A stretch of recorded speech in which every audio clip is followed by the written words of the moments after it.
I know a lot of single females that have kids, that have exes, that when the relationship ends, they end up almost serial dating. I kinda like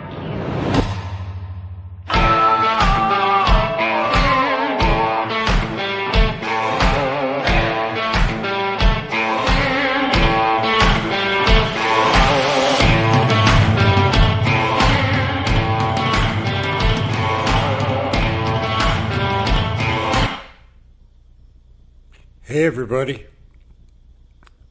Bastian. Episode 11, When the Fire Burns Out. Now I know I was going kind of sequential with this and bringing you through relationships, but I had a friend of mine that, asked me that question. What do you do when the fire burns out? So we're going to skip a little ahead in the relationship. We're going to go back, don't worry. We'll cover a lot of aspects of relationships and how they get deeper and falling in love and all that good stuff. But what do you do when the fire burns out? Well, you have to accept inevitability.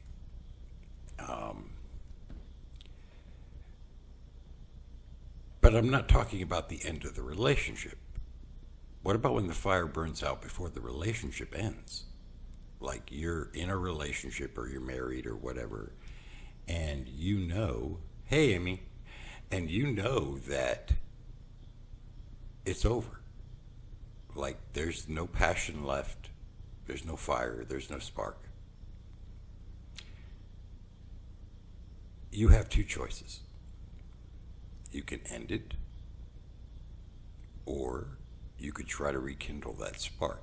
Now, sometimes that's not possible because in order for that to happen, you both have to be on the same page.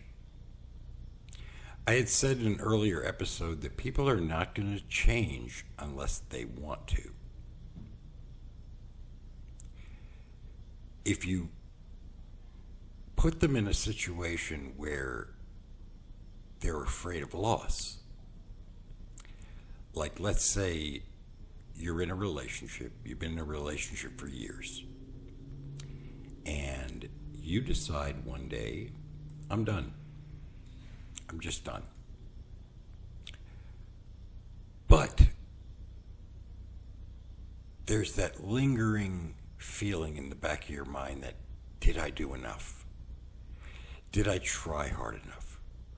Maybe this relationship can be saved. Well, as I said, people are not going to change unless they want to. So you threaten that person. You say, you know what? You're not giving me what I want. You're not being what I want you to be in this relationship. You're not putting in 100% effort. I'm done.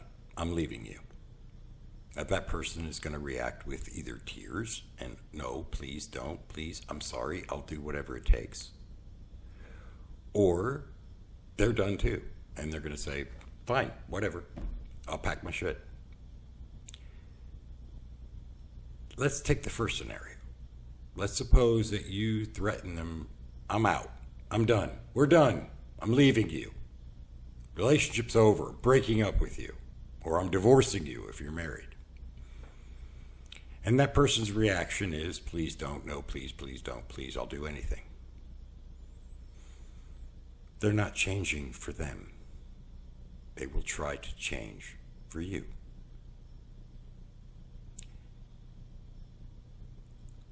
I've been in that situation. I got divorced, spent some years apart. We got back together and got remarried. And within 3 years, we were divorced again. Same arguments, same problems. People don't change unless they want to.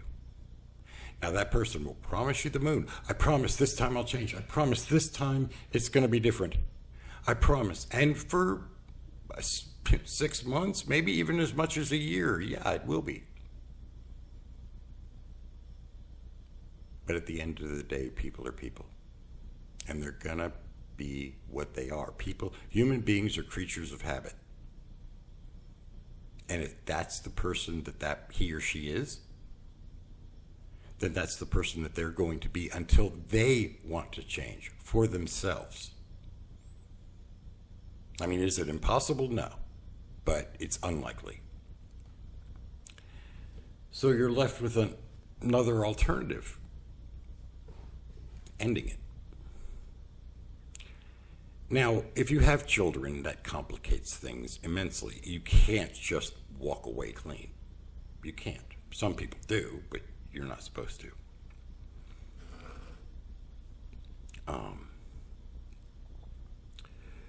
And we can get into many different aspects of the breakup itself.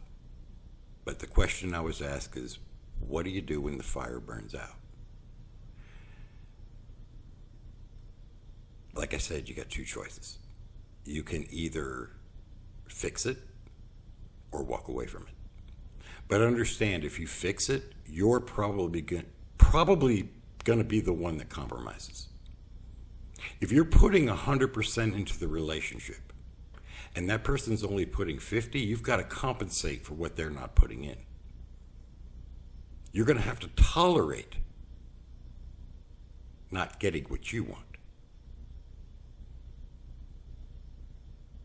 That's not a great place to be. It's not fun. I know people that are in passionless, loveless marriages that they're just coasting. They're basically roommates. Roommates that occasionally have sex. And I know people that stay together for the good of the children. They think they're doing the right thing because we're going to stay together for the kids. Children aren't stupid. They know. They can sense the tension. They can feel it. They know when mommy and daddy are not getting along. They know that mommy and daddy aren't crazy about each other. From a very young age, they know what a real relationship is supposed to look like. They see it on TV. They see it in movies. And if they're not seeing it, and I mean, unless you're really, really good actors, they're going to sense it. You can't fake it to make it. You know, you've got to either be sincerely into each other or call it quits. And you would think ending the relationship will hurt the kids. Kids are resilient. They bounce back. I know so many kids that were from broken homes that ended up becoming Fortune 500 millionaires. I don't know them personally, but I've heard of them.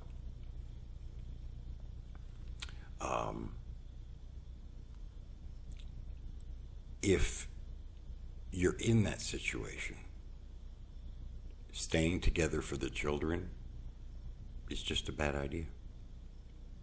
You're going to be unhappy. He or she's going to be unhappy. And the kids are going to ultimately be unhappy. Nobody wins in that scenario. It's counterintuitive, but it's true. Now, let's say you end the relationship and you've got children. And I'm going to touch on that because a lot of people do. How do you divide up the responsibility? How do you divide up visitation? How does visitation work? You're angry at that person. You've just ended the relationship. You can try to end it amicably. You could try to end it smoothly, but nobody likes endings. And somebody's going to be pissed off at the other one. And there's going to be turmoil. You need time to heal. You need time apart. You know, he or she is going to, let's say you're the female, okay? 9 times out of 10, the kids are with the mother. Moms get the kids. Unless the mom's a wreck, a train wreck, they get the kids, okay? So let's say you're a mom. He's done, he leaves, or you're done with him and you kick him out. Tell him, get out, we're done. Pack your stuff. The next day, He's going to want to see the kids. He's going to want to come over to see his children.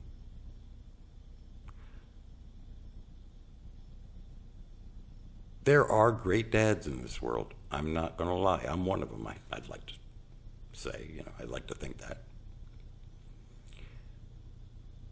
But some people just phone it in. And if that person was phoning it in during the relationship, and now all of a sudden the relationship's ending and they want to be involved in the kids' lives, you got to ask yourself, what's their motivation? Do they legitimately miss the kids? Or are they A, trying to get back together with you,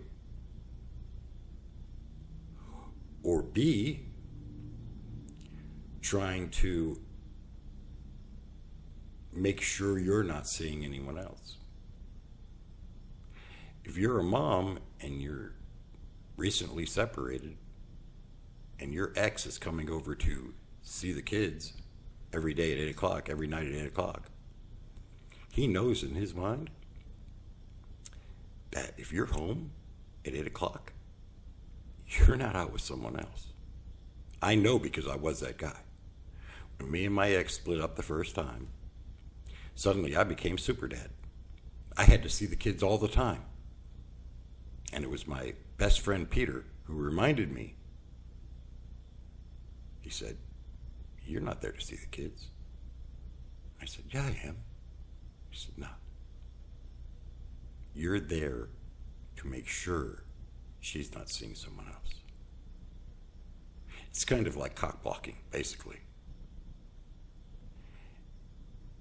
If you were to tell him honestly, look, hey, Friday night, I need you to sit with the kids.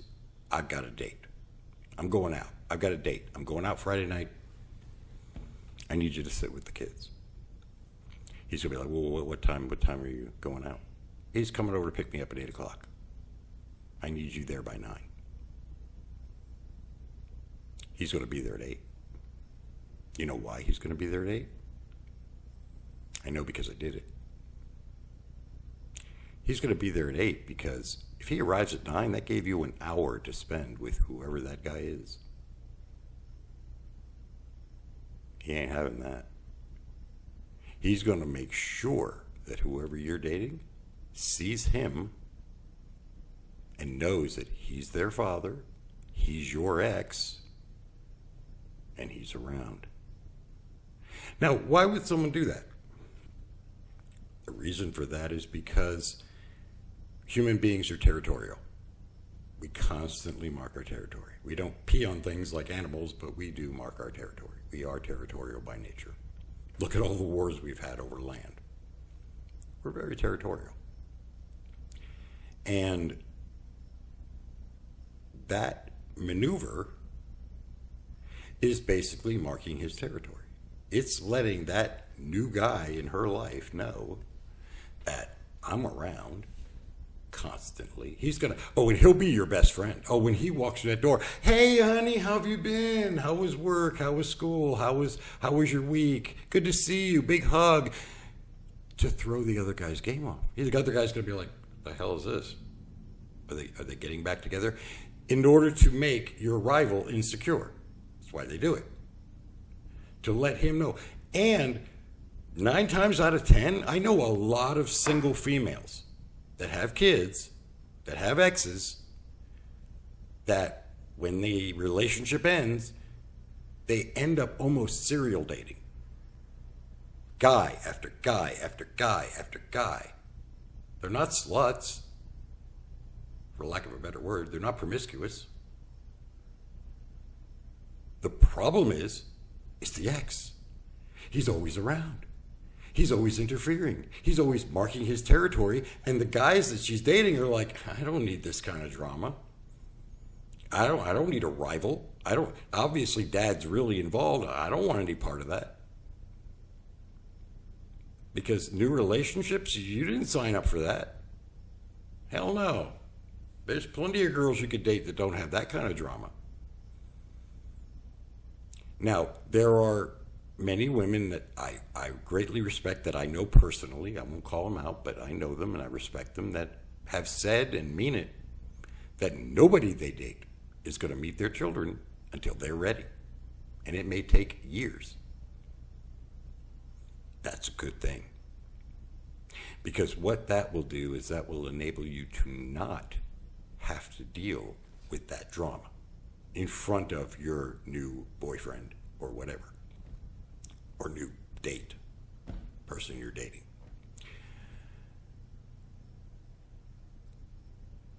Still, there are always going to be issues. We guys call it baggage. You know, there are very few men in this world that are of dating age that are just ready for an instant family. You know, they would, believe me, as a guy, I know. There was a time, I'm older now, so it doesn't matter to me now, but when I was younger, when I was in my 30s, yeah, I'd rather date a girl that didn't have kids because I wanted to have a family with her one day if it worked out that way. I didn't want an instant family. You know, once you fall in love with somebody, then it doesn't matter. If you're already in love with somebody, you'll take whatever they have to offer, and you'll take the kids and smile, and you'll love those kids as if they were your own. I know a lot of great stepdads, don't get me wrong, I do. I know a lot of mixed families that Brady Bunch, dad has kids, the woman has kids, they get together and they combine the families and everybody's happy. That is very possible. And ladies, I'm just telling you this because there are going to be guys that are going to almost use your love for your children as a weapon. And guys that are doing that, if you hate me for saying this, I got a special finger to show you, remind me. Because I'm pissing all over their game right now. Because they will tell you whatever you want to hear. They will tell you they love the children. Your children are amazing. Your children are wonderful. I can't wait to meet them. I can't wait to spend time with them. I've said that to women from a position of sincerity. But I've also seen guys that will promise the moon. I'm going to buy you a house. I'm going to buy you cars. I'm going to do everything for you and the kids. I'm going to make sure you want for nothing. Until they get laid about a dozen times. And it starts getting serious with you. And then you look at him and you're like, hey, I was thinking last night that I can't get you out of my head. And there's no other way to face it, but I'm in love with you.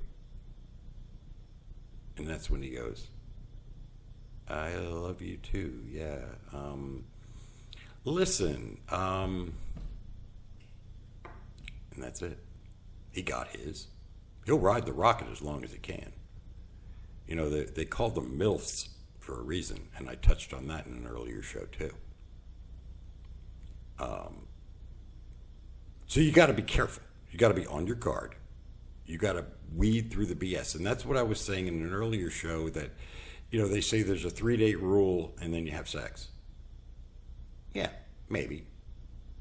Some people it works. Some people it's great. But if you're in a position where you're coming off of a bad relationship, or you have responsibilities like kids or whatever, or you have an ex that's still in the picture, you're going to want to test the guy you're going to be with.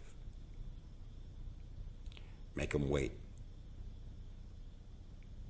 Because the guy that's looking for a quickie to get some, that wants to get with you because you're hot and he wants to get laid, that guy is not going to wait very long. He's going to try 2, 3, maybe 5 dates. If you're really hot, he might go as many as 6 or 7. But eventually he's going to go, this ain't going anywhere. She's a tease. And he's going to bail. The guy that sticks around through it all, that knows you're interested in other people, that knows you talk to other people, that knows you like other people, and stays because he can handle the competition, and he stuffs down the jealousy, and he still loves you, The guy you've had disagreements with and survived and has been there for you and is willing to wait as long as it takes to be with you, that's the guy. That's the guy. So when the fire burns out, bottom line, you can try to fix it, and I recommend that you do. I have a friend that recently ended a relationship, and she had this guy that was crazy about her, but she was married. And she told the guy flat out, I'm married. And he respected her because, you know, she's not going to cheat. So, and the worst thing you could do, if the fire's gone out and you're not separated, you're still with them, don't go sleeping with somebody else and think you're going to have a relationship with that person, because all that person's going to remember is, you cheated on your husband to be with me. But back to that story, she told this guy that liked her, look, I have to put our friendship on hold. I have to work on my relationship with my husband. I have to give it 150%. Do everything I can to fix this relationship. And she did. She tried very hard.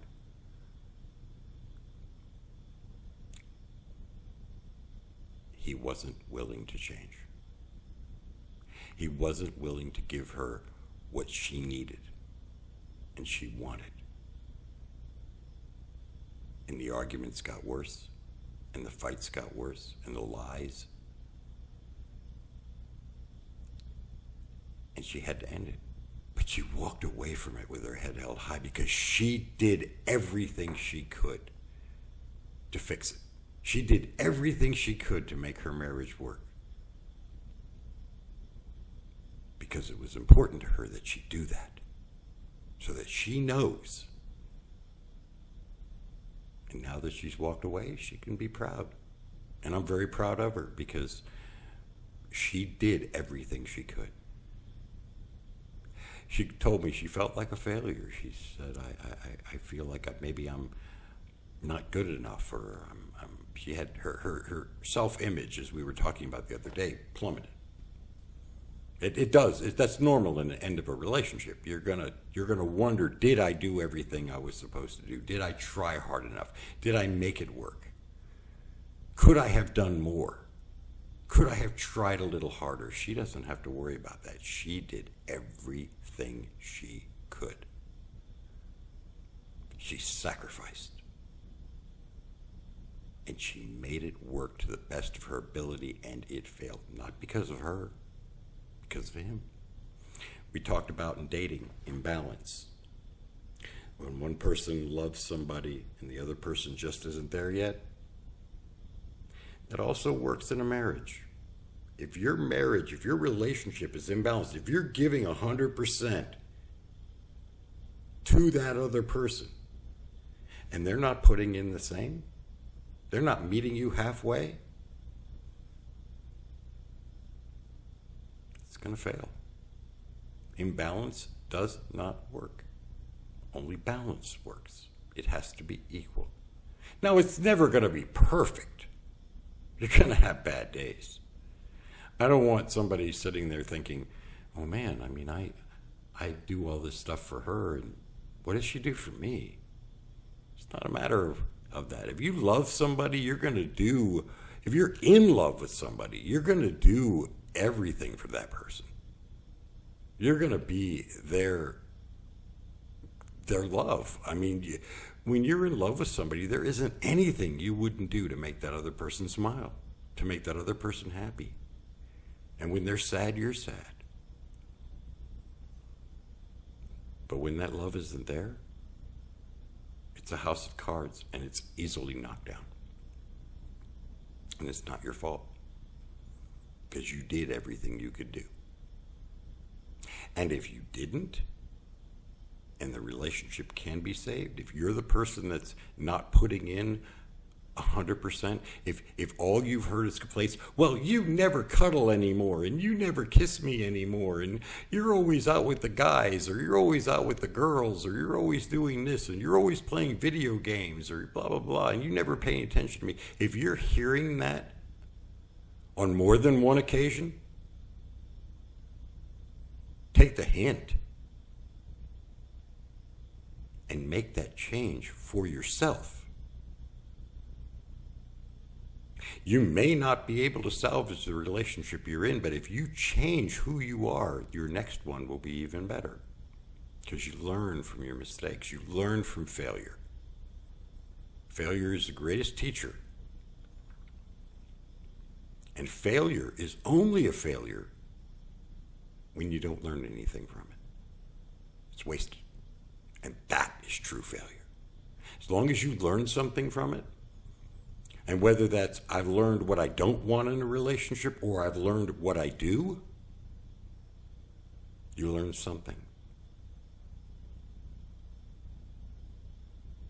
And because of that, your next relationship will have a lot better chance of succeeding. Nothing's ever guaranteed in life, but you got a better chance.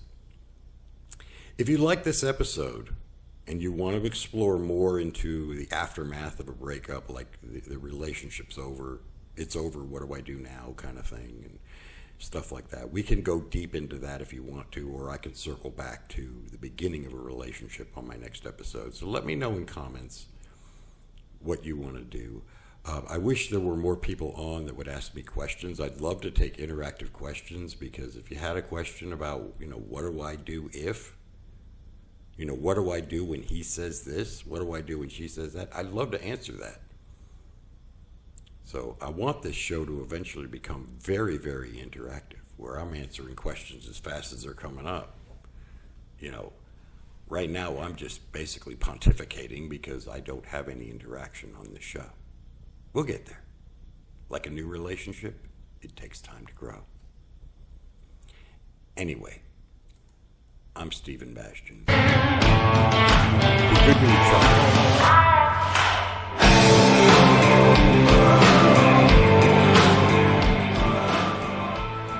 Had to turn that down. That's a little loud. Be good to each other, and I'll see you tomorrow. Peace.